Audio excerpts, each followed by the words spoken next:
Hi everyone! Welcome back to C1 Novel and Vocab Week 15. Thank you so much for coming and joining me in this wonderful video, and let's get learning. First, who am I?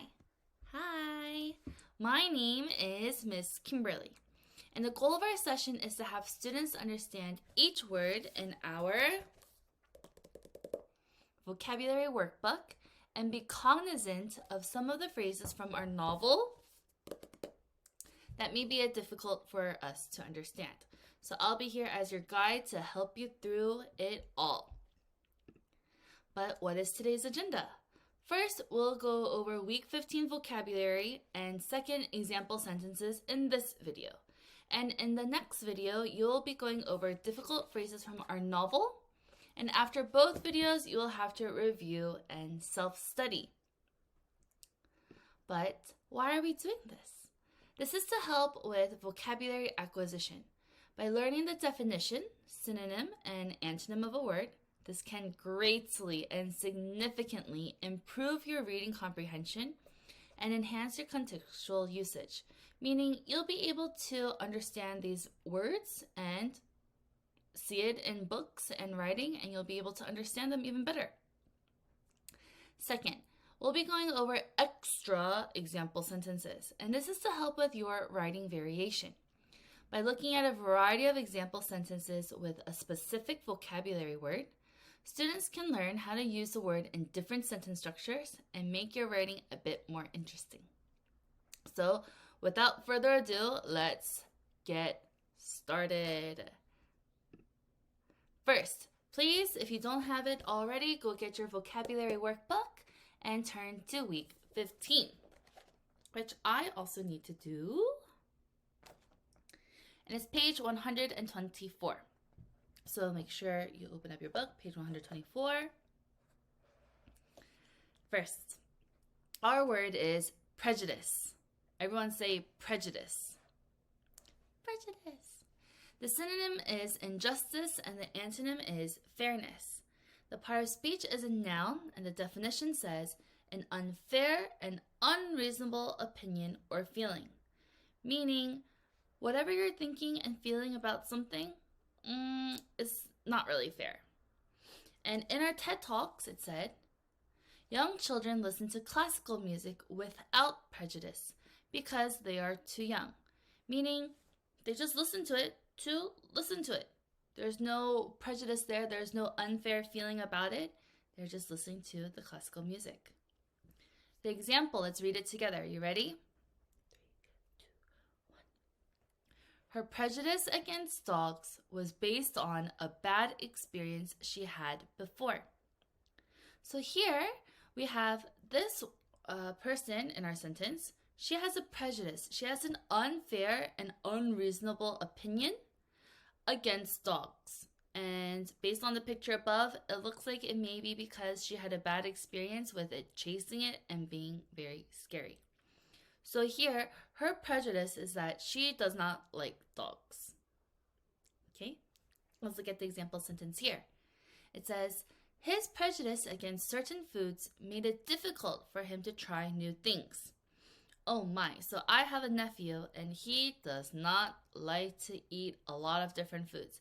He has a prejudice against them, which is just an unreasonable feeling against the food. He doesn't like it. We don't know why. The next line, it says, prejudice can lead to misunderstandings and conflicts among people. So if we have an unfair feeling or an unreasonable opinion about something or someone, it may lead to friendships being broken or problems among people. So everyone say prejudice. Number 2, our phrase here is relate to. Everyone say relate to. And the synonym is identify with. And our phrase, our part of speech is a phrasal verb because there are 2 words here, relate and to. And this definition is to understand, to find some commonality with something else. In our TED Talks, it said, it might be easier to relate to this when you hear it, meaning you'll be better to understand and have some kind of common ground with it if you're able to hear it and listen to it. Let's read the example together. 3, 2, 1. I can't relate to her because her experiences are so different than mine. Which is fine, meaning you're unable to really understand that person because that person just had totally different experiences. It may be also hard to relate to someone if they lived in a different country than you. Maybe there are different cultures and thoughts. Relate to. Here, let's look at the example sentence. It says, I can relate to feeling nervous on the first day of school, meaning you're able to understand how nervous it can be on the first day of school. A new teacher, new classmates, maybe a new school even. So I could relate to it because we've all been there. We've all had our first days of school before, right?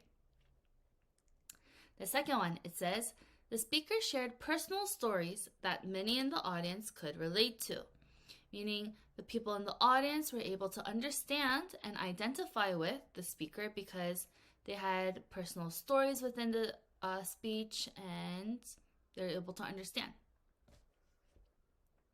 Very good. Let's look at number 3. The word is complexity. Everyone say complexity.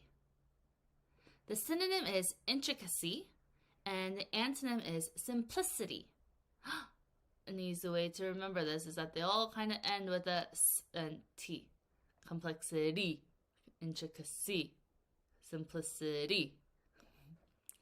The part of speech is a noun, and the definition says the condition of having many difficult parts. So if you look at this picture up here, the maze of it has a lot of complexity. It's kind of difficult to go around. But let me get to that later.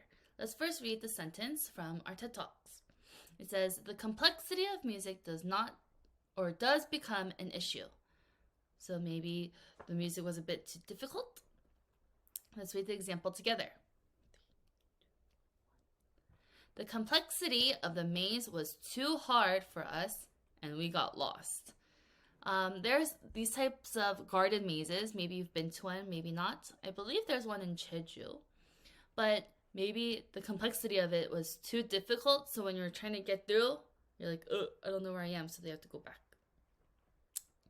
So you can also think of complexity as a noun, but the adjective would be complex, meaning confusing. Let's look here. It says, the complexity of the puzzle challenged even the most experienced players. So this puzzle was really, really difficult, even for those who always do puzzles. Next one, it says, in science class, we discussed the complexity of different ecosystems and habitats, meaning different types of habitats, whether it be the ocean or the rainforest, there is a complexity to it because there are many different factors and parts to it. Next, everyone say complexity. Let's move on. The word is contrasting. Everyone say contrasting.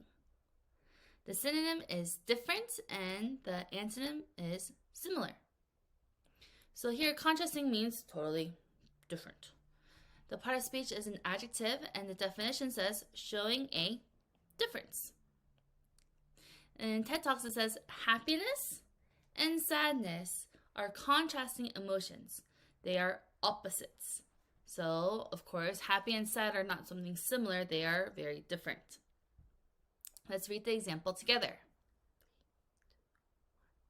Their contrasting views on climate change cause them to argue endlessly. So here in the picture above, you can see two people are fighting and they don't look very happy because they have contrasting views, meaning they have different opinions about climate change. Here, it says, her outfit featured contrasting patterns that caught everyone's attention. So maybe she has a polka dot shirt, striped pants, maybe a heart pattern hat. They're all very contrasting patterns. They're not the same pattern. It's not just polka dot, polka dot, polka dot, but they're all very different. So everyone was like, whoa, look at that person. Next, it says, the contrasting flavors of sweet and salty made the dish delicious. So contrasting flavors, they're different flavors. Sweet and salty are very different, but they come together. Kind of like caramel popcorn. Caramel, sweet, but popcorn, salty. Contrasting flavors put together, it made it very yummy. Number 5, our word is amnesia. Everyone say amnesia. And now this is from our novel. The part of speech is a noun, and the definition says, a partial or total loss of memory. Meaning you don't remember anything that happened. Amnesia. You lost your memory. In the book it says, people in movies only quit the piano when their wife dies, or they get amnesia, or they lose their arm in the war. Basically meaning no one really quits piano unless these drastic things happen. Example, let's read it together. The woman who suffered from amnesia couldn't remember her name. So you may get amnesia maybe from a car accident or from some sort of just, maybe not just a car accident, but any type of accident that hits your head. Let's look here. It says, after the accident, he suffered from amnesia and couldn't remember what happened. So usually we'll see like people in the hospital and they wake up and are like, oh, where am I? What happened? Oh, I was in a car crash? I don't know. They're suffering from amnesia because they don't remember. Next line, it says, people with amnesia may forget important events from their past. Because here it means a partial loss of their memory, meaning only some parts of their memory is gone. Amnesia. Number 6, our word is crisis.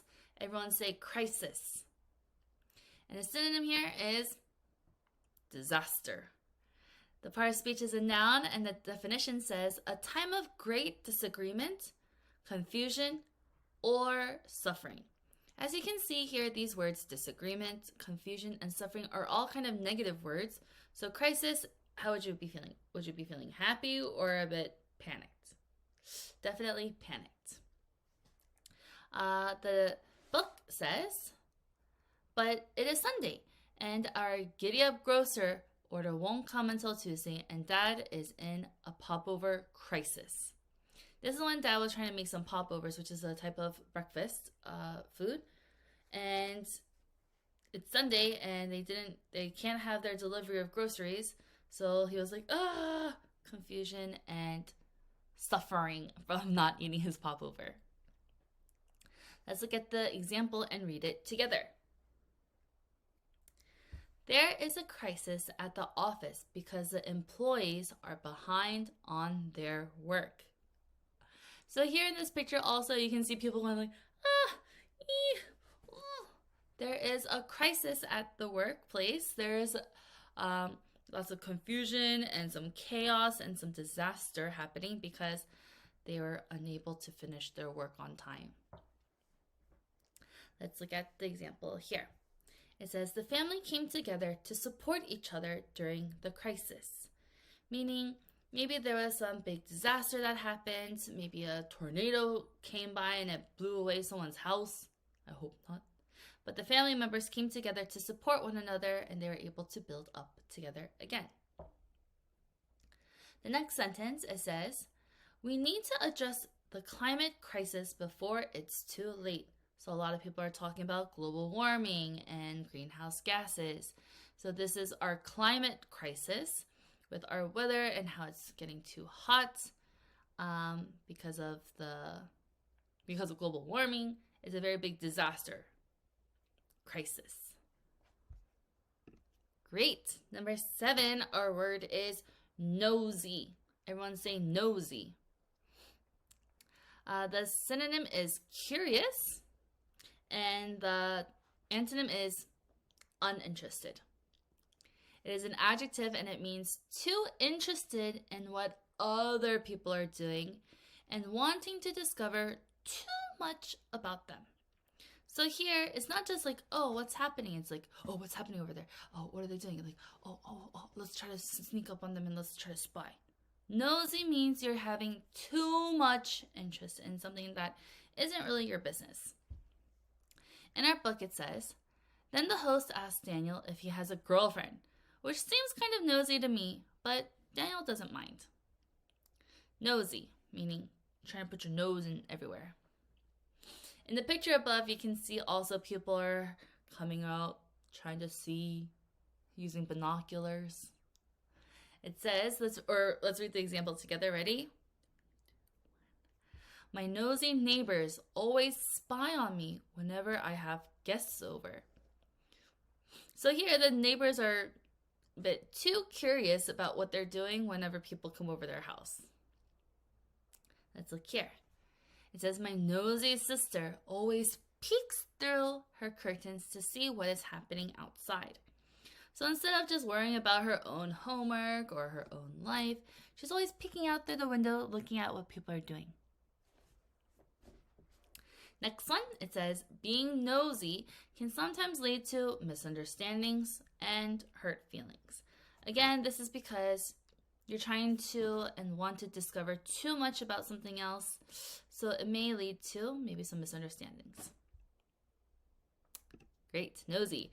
Number 8, our word is witty. Everyone say witty. The synonym is clever and the antonym is serious. And the part of speech is an adjective, and the definition says, using words in a smart and funny way. Meaning we're trying to be very clever about it, trying to be a bit funny in how we say things. Witty. In the book it says, and I will give them witty answers, and they will ask me to play Forever in Blue Jeans one more time, and I will. I believe this is when she's kind of imagining about herself playing the Forever in Blue Jeans song. And that the radio host will ask her questions, and she'll give them witty answers, smart answers that are funny and clever. Example, let's read together. His witty jokes made all of his friends laugh for hours. That's a very funny and comedic friend who makes someone laugh for hours. It's very, very clever.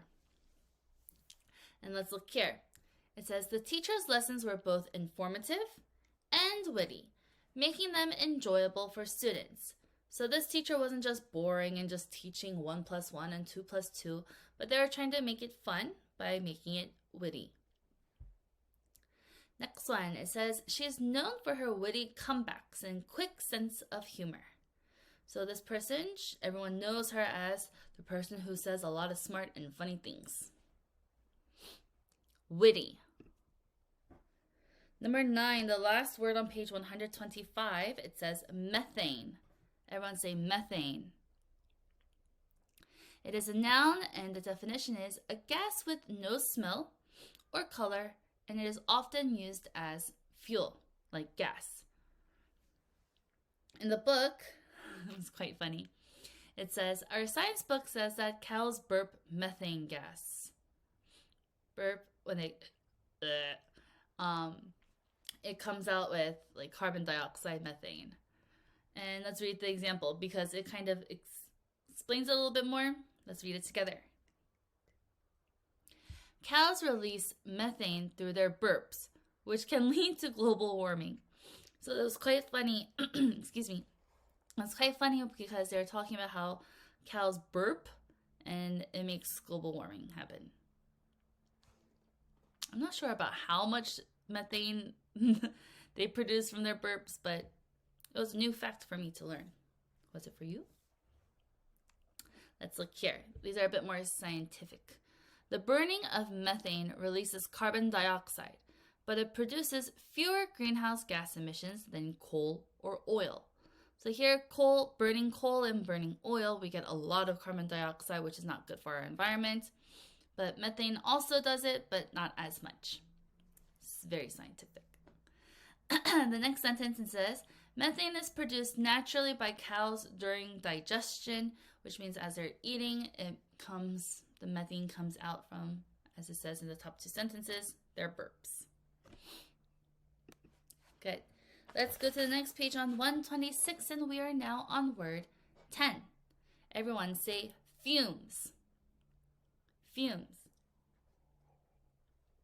The part of speech is a noun, and the definition says gas, smoke, or vapor that smells strongly or are dangerous to inhale. So these are types of gases or smoke or vapor that is really bad for you if you inhale it, breathe it in. And they also smell really bad or strongly. In the book it says, she hasn't damaged her brain sitting around inhaling her own fumes. Fumes just meaning the different types of gas. Let's read the example together. All the paint fumes gave me a headache, so I had to step outside for fresh air. So if you've ever smelled paint before, maybe you just painted your house or you walked by somewhere and they had paint. If you smell too much of it, it can really give you a headache because of all the fumes and the smells. Also similar to maybe like gasoline when you're pumping your car, or fumes of other sorts of things. Over here it says, the mechanic wore a mask to protect himself from inhaling toxic fumes while working on the car. So this mechanic, the person who's fixing the car, they had to wear a mask because there's so many smells coming out from the car, like the gasoline. Next one, it says, after the fire was extinguished, taken out, thick black fumes covered the burning building. So here the fumes are the black clouds of the gas and smoke from the fire that was just extinguished, meaning taken out. Fumes. 11. Our word is crammed. Everyone say crammed. The synonym is overcrowded, and the part of speech is an adjective. It means completely filled with people or things, meaning it's super squished in it. In our book it says, the fridge is crammed with eggs and whipping cream and all the other stuff my dad needs. Meaning this refrigerator had a lot of different things inside of it. Next one. Here, in our example sentence before we read it, I want to make sure to explain. The book here used crammed as a verb in the past tense. This is not used correctly as an adjective. So make sure that you are, when you use this word in this book, in this sense, they use it as an adjective. But yes, it can also be used as a verb. So let's look at this example and read it together. 3, 2, 1. I crammed all of my stuff inside the cabinet instead of cleaning my room. Who's ever done that before? I have. I'm guilty. So whenever my mom says to clean my room, instead I was just putting all my stuff in the drawer or maybe my closet. It was super crammed with all my clothes and toys and trash. Crammed. Let's look at the example sentence here. It says, the subway was crammed with a lot of people. So, I've been in a subway before where there are lots of people. It's like we're all squished together and it's super overcrowded and I have no personal space. Next one, it says, my suitcase was crammed with all of my clothes. So maybe when you're going on vacation and you want to take a lot of clothes and you just keep putting a lot of clothes in it, and when you're trying to close the suitcase, it's very crammed, meaning it's stuffed and completely filled. Crammed. Next, our word is smitten. Everyone say smitten. The synonym is an even harder vocabulary word, which means infatuated. So let's look at the definition. It is an adjective and it means in love with someone, meaning you're like, so in love, and you see hearts coming out of your eyes and everything. It says in the book, Colton Shell is smitten, says Wheeler. So they're saying that Colton really likes Zoe, remember? Meaning he's so in love with her. Let's read the example together. Ready? 3, 2, 1. I was smitten with my new kitten and stayed by its side all day. It rhymes, smitten and kitten.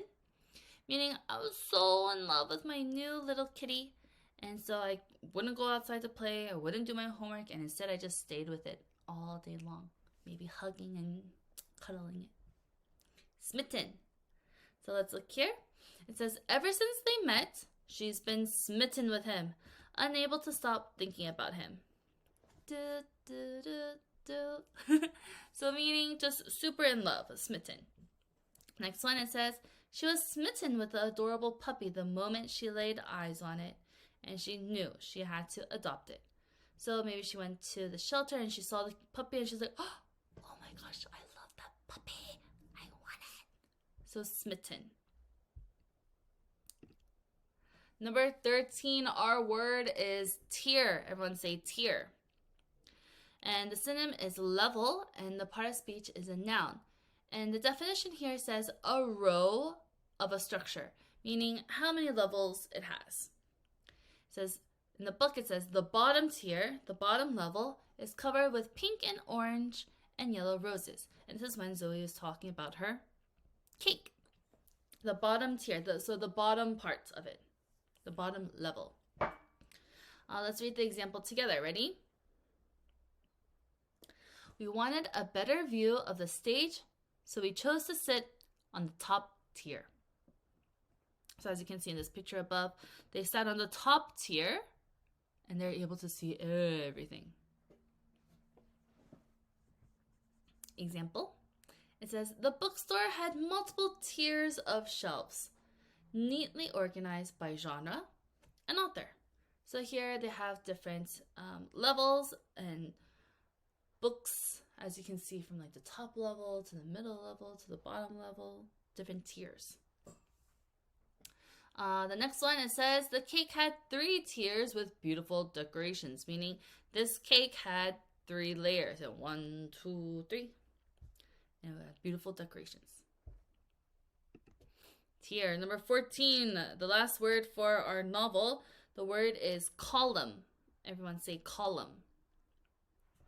The synonym is a pillar, and the part of speech is a noun, and the definition says a tall vertical stone post. Lots of words that we may not understand, but here we have the picture here.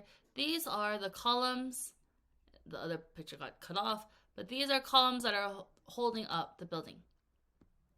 In the book it says, and vines winding up the fat columns that hold up their other tiers. So here also, so imagine that there are some vines and some plants going around this column. Example, let's read together. The columns that hold up the building are thicker than any large tree. So, well, we're going to think of columns super big and super tall because it needs to support it. Let's look here. It says, many buildings from ancient Greece have columns, which is very true. So when you think about those ancient Greek buildings, you can see columns and they're all white. Oh, that tells me my next sentence. It says, the columns of the building were tall and white. If this picture isn't easy for you to see the different columns, you can also type in columns on Naver or Google, and then you'll be able to see some more pictures. 15, now let's look at our textbook words. Everyone say horizon. Horizon. And the synonym is skyline. And here it is this line. The definition where it says, the line where the sky seems to touch the land or sea. So as you can see, this little horizontal line here, that is our horizon, and it is a noun. And in our textbook it says, a giant mulberry tree grew on the far side of the sea on the edge of the eastern horizon. So it looks like they're kind of touching, but not really. Example, let's read together. We woke up early to see the sunrise slowly above the horizon. So as you can see in this picture, the sun is rising from the horizon, that little imaginary line. Let's read this one. It says, as the sun set, the colors painted the horizon in shades of orange and pink. So I love it when the sun sets, and you can see that when you're at the beach. Next sentence, it says, standing on the beach, I watched the waves meet the horizon in the distance. Very beautiful. That sentence also can be related to the picture above. Horizon. You may have seen the horizon at Haeundae Beach or Gwanghwan Beach or what's that other beach over there? I forget. Next one, 16, our word is gratitude. Everyone say gratitude. The synonym is appreciation, and the part of speech is a noun. The definition says the quality of being thankful. So the feeling of being very thankful and grateful for something. But it is a noun. It says, but the gratitude of the earth's people and the importance of their work meant nothing to the boys. So here we're talking about the story 10 Sons. Gratitude. People saying, thank you. Example, let's read together. The students showed their gratitude by writing a nice message on the board. So cute.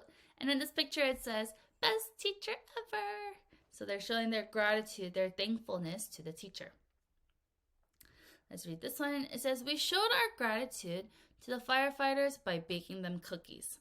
So you're saying thank you to them and you're showing your gratitude in the form of cookies. Next, this holiday, or what is a holiday? Or let's just say day, just passed by. But it says, for Teacher's Day, I wrote a letter to my teacher expressing my gratitude. So you wrote a letter like, Dear Miss Kimberly, thank you so much for being a good teacher. And it's showing your gratitude. 17. Oh no. The word is wither. Everyone say wither. And the synonym is to droop, which means to fall from being upright to drooping. And then the antonym is to grow then. It is a verb because it's an action word, and it says to become dry and shriveled. So as you can see here, in the example sentence, in this picture here, these flowers used to be all nice and pretty and colorful, but now they are all withered, meaning they're all dry and shriveled up. They're not as beautiful anymore. In the book, it said, crops withered in the fields because the sun was too bright. And then the example, let's read together. The flowers I bought last month have withered. Oh, I actually have flowers right over there that are withered. So they're all just kind of old and droopy. Here it says, without water, the plants will wither and die. Meaning they'll shrivel up and then die.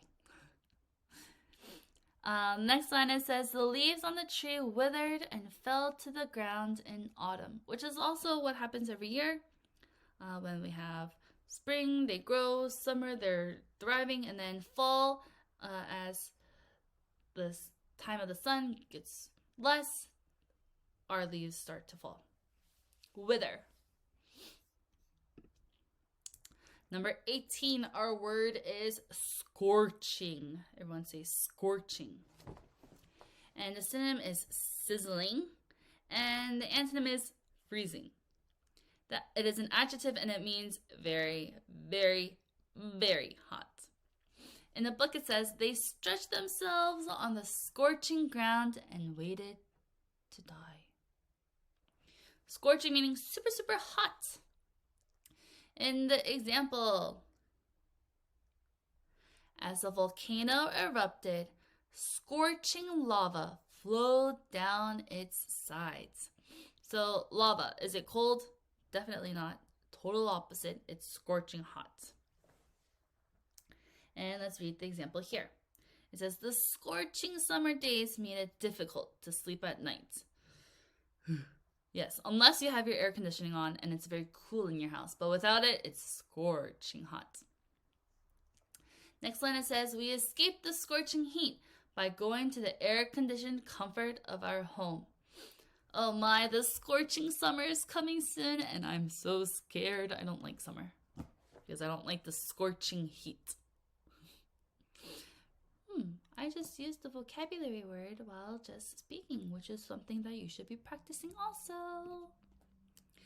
Next one, on page 128, our word is improve. Everyone say improve. The synonym is enhance, and the antonym means worsen. It is a verb, and it means to make or become better. So improve and enhance means get better. Example, let's read it together. Try to improve your essay by revising it before the final draft. This is what you and your teacher do together with the one-on-one essay check, where we are improving our essay. We're making it better by checking and revising it. We're editing it. Here it says, she practiced every day to improve her piano skills. So, kind of like Zoe. With her organ. The next line, it says, we can improve our environment by recycling and reducing waste. So we're making our environment better because we are taking care of it by recycling and not making so much trash. Improve. I know most of your vocabulary scores have improved because you're studying more and watching this video right now. Number 20. Our word is concentration. Concentration, and it means to focus. It is a noun, and it means the ability to give attention or thought to a single object or activity. So your concentration is the noun of focusing on something. Example, let's read together. All your talking is disturbing my concentration. So they're trying to focus and concentrate on something, but their talking is making them lose their concentration. Here it says, finding a quiet place to study can enhance concentration and productivity. Enhance also meaning improve, which was our synonym for the word improve just now. Next one, noise can disrupt concentration and make it difficult to work. Also, both sentences here is talking about finding a quiet place to focus and concentrate on things. Good job, everybody. And now it is for you to review and self-study. And this is for contextual mastery. Please review the words again, read it out loud, complete your vocabulary homework pages, which means to write down the sentences again here, and also do the vocabulary homework pages and exercises. And then I will see you in our next video when we're talking about a crooked kind of perfect. Thank you again for joining me, everybody, and I will see you guys next time.